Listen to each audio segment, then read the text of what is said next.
White Deer Demon. Most mischievous demon. The 65th and 66th trials of the 81 calamities. Protagonist, White Deer Demon. Weapon, coiling dragon staff. Characteristics, weak magic but extremely malevolent. Weaknesses, blind self-confidence. The Old Man of the South Pole, commonly known as the Old Man of Longevity, has a kind face, leaning on a coiling dragon staff in one hand and holding a large fresh peach in the other, with a spotted deer following behind him. On birthdays, his image is often hung in halls to pray for health and longevity. This spotted deer stayed by the Old Man of the South Pole's side, so unlike other great demons, he had no concerns about immortality. When he secretly descended to the mortal world, transforming into the White Deer Demon and assuming the role of the imperial father-in-law of Bichu Kingdom, he didn't regard Tang Seng and his companions as a threat. He thought, "You pursue your scriptures, I commit my evils. Our paths don't cross." Perhaps his prolonged time as the influential imperial father-in-law made him blindly overconfident. Although he didn't provoke Tang Seng's group, his excessively cruel actions and reckless behavior forced them to intervene, ruining his 3 years of hard work and effort. The Child in the Cage. Tang Seng and his companions arrived at a city gate, where they saw an old guard dozing against the city wall. Following Tang Seng's instructions, Sun Wukong approached to inquire whether this city was the capital. If it was, they would request an audience with the king to exchange their travel documents. If it was just a regional town, they could skip entering the city and continue westward. The old guard was startled awake, and upon seeing Sun Wukong's thunderous appearance, mistook him for the thunder god, and repeatedly kowtowed, calling him grandfather. Sun Wukong explained to the old man that he was not the thunder god, but a monk on a journey to retrieve scriptures from the west. Relieved, the old guard told Sun Wukong, "This is Bichu Kingdom, now renamed Shaozicheng, Child City, and the king is currently in the city." Sun Wukong relayed the old guard's words to Tang Seng, Zubaji, and Sha Seng, and they were all puzzled as to why the kingdom's name had been changed to Child City. Zubaji, with his vivid imagination, speculated, perhaps the old king passed away and the new king is still young, so they renamed it Child City. Although Tang Seng usually listened to Zubaji, this time he felt Zubaji was just making things up. Entering the city, Tang Seng and his companions intended to inquire about the origins of Child City. However, instead of finding answers, they stumbled upon something even stranger. They noticed that every household had a goose cage covered with colorful silk at its doorstep. Although the group had encountered many peculiar things during their journey, this was the first time they had seen goose cages at every door.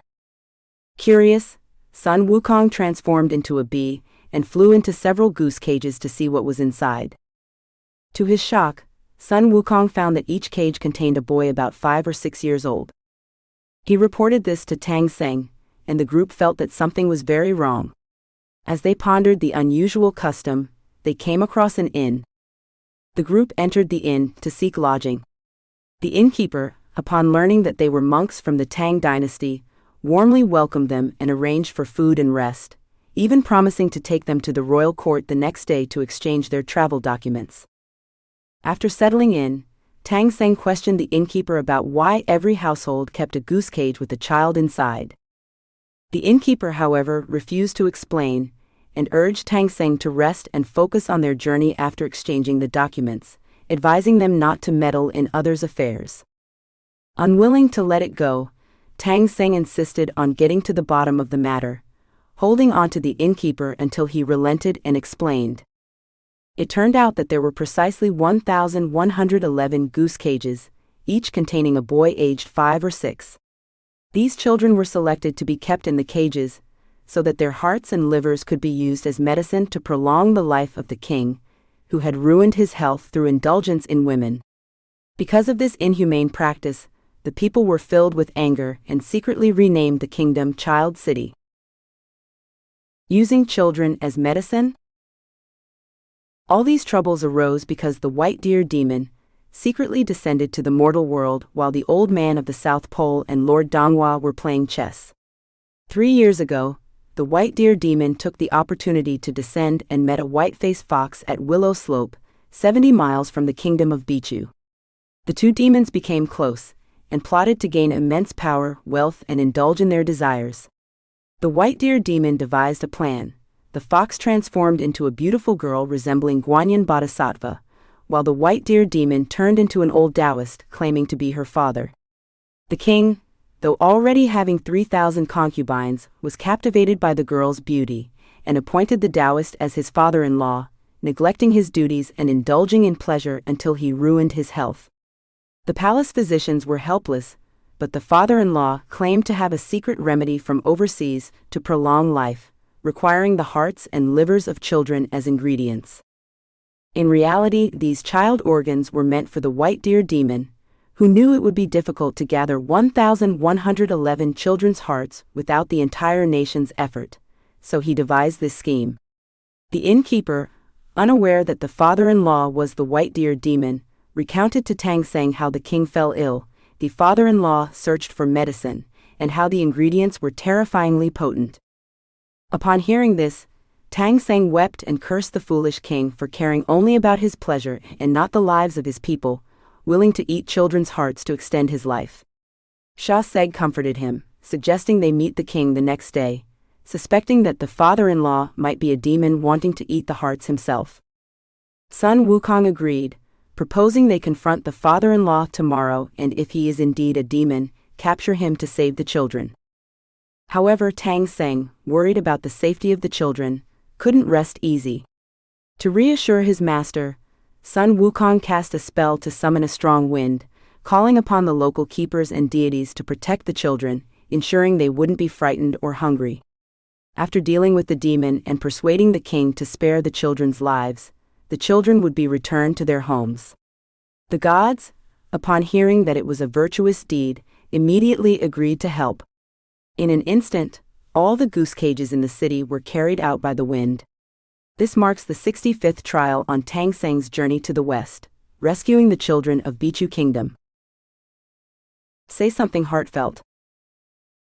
The next day, Xuanzang went to present himself to the king as usual to exchange documents. Sun Wukong, worried about Xuanzang going alone, transformed into a bug and secretly followed him. When they arrived at the main hall, they saw the king, looking sickly, half leaning on the dragon throne, speaking weakly and intermittently. Upon seeing the great Tang monk, the king did not cause any trouble, and promptly stamped the official documents for him. Just as Xuanzang had put away the documents, someone announced the arrival of the king's father-in-law. This father-in-law was originally the mount of the old man of the South Pole, a white deer. Seizing the opportunity when his master was distracted by a chess game, he secretly descended to the mortal realm. For 3 years he had served as the king's father-in-law in Bichu Kingdom, wielding absolute power and considering himself superior due to his celestial origins. He had always looked down on mortals, and treated the king with indifference. The white deer demon strutted into the hall without bowing, demanding that the king struggle to rise from his bed to greet him. As a Taoist mount, the white deer demon had no respect for Buddhist followers like Xuanzang. Mocking Xuanzang's faith in Buddhism, he scorned the monk's meditation practices as futile and even insulted him, saying, "Sit, sit, sit, until your bottom is sore. You're just inviting disaster through your useless efforts." Xuanzang blushed with embarrassment at the ridicule. Fortunately, Sun Wukong, who had accompanied him into the hall, recognized that the king's father-in-law was actually a demon in disguise. He advised Xuanzang to return to the inn to rest, while he stayed behind to investigate further. As soon as Xuanzang left, the officials reported to the king that all the children in the city's goose cages had been blown away by a dark wind. The king, who had been relying on the children's hearts to extend his life, became both anxious and furious when he learned that they had vanished. The white deer demon was already aware of the children's disappearance, and, having just seen Xuanzang in the hall, suspected that the monk and his disciples were behind it. Although he had never considered eating Xuanzang's flesh, he resented the interference in his plans. The demon had come to the court that day, with the intention of taking Xuanzang's life. He knew that if he directly asked the king to kill Xuanzang, the king might hesitate out of fear of the Tang dynasty's power.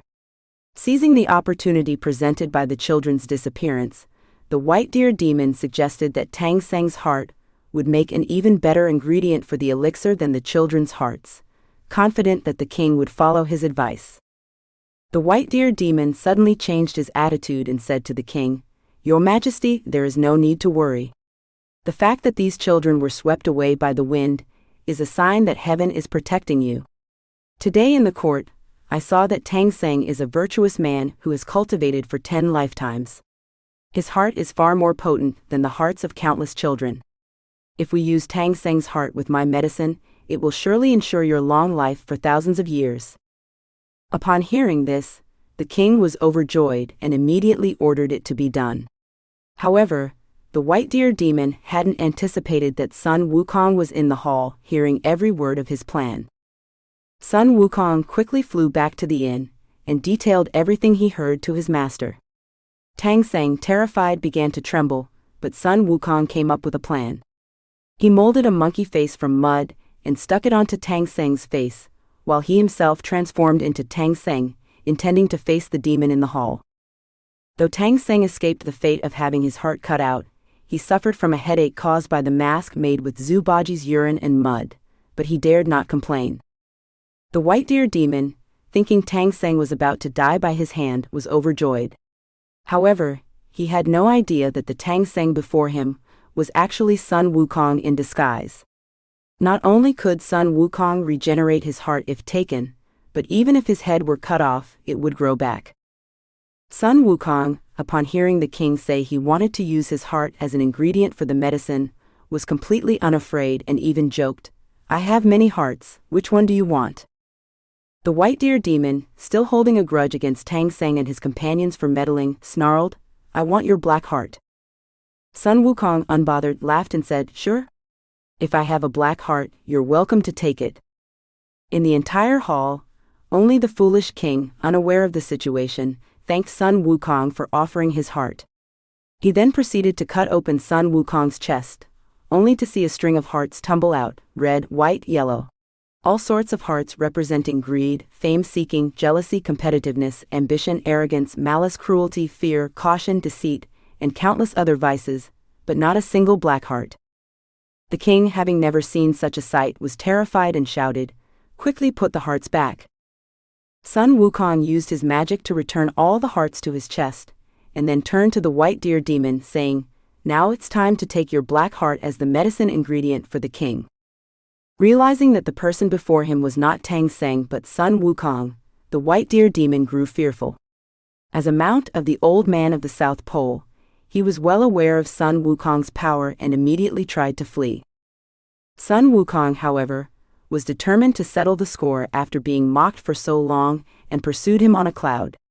They fought for over 20 rounds, but the white deer demon, unable to match Sun Wukong, feigned a strike and transformed into a beam of cold light to escape. Sun Wukong returned to the hall, found the king hiding behind the throne, and revealed that the king's father-in-law was a demon. He then asked the king if he knew where the father-in-law lived. The white deer demon, though usually clever, had been careless this time. He had fabricated the lie about using children's hearts as a medicine ingredient, but had left the king with a real address. Perhaps it was due to his overconfidence, assuming that the king would never seek him out, or that even if he did, he wouldn't be a match for him. Sun Wukong and Zhu Baji followed the address given by the king to the willow slope outside the city. The place was thick with willows and dense shade, but they couldn't find the so-called Wanhua village mentioned by the demon. Frustrated, they summoned the local keeper for guidance. The keeper replied, "At the root of a poplar tree at the 9-pronged fork on the south bank, turn left 3 times, then right 3 times. Press both hands against the tree and call out, 'Open the door' 3 times, and the entrance to Qinghua Cave will appear." Following these instructions, Sun Wukong indeed found the white deer demon. At that moment, the demon was inside, lamenting to the white-faced fox about how his 3 years of effort and schemes had been ruined in a single day. Unbeknownst to him, Sun Wukong was already at his doorstep, forcing him into battle. Outside, Zhu Baji, hearing the commotion inside, also started to fight. Unexpectedly, Not only had the white deer demon allied with the white-faced fox, but even the large tree they lived in had become a demon. When Zubaji struck it with his rake, fresh blood spurted out. Seeing himself besieged from all sides, the white deer demon abandoned his companion, the white-faced fox, and once again transformed into a cold light to escape.